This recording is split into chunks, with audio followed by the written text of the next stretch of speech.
तो आप हैं भारत के सबसे बुद्धिमान व्यक्ति। मैं तो मात्र एक अध्यापक हूं। अच्छा, तो बुद्धिमान अध्यापक हैं आप।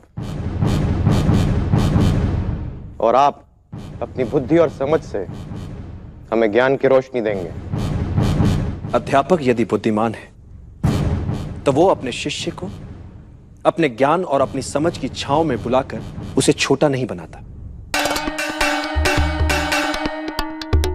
वरन अपने शिष्य को उसी की क्षमताओं से परिचित करवाकर उसे और बड़ा बना देता है। तो आप हैं भारत के सबसे बुद्धिमान व्यक्ति।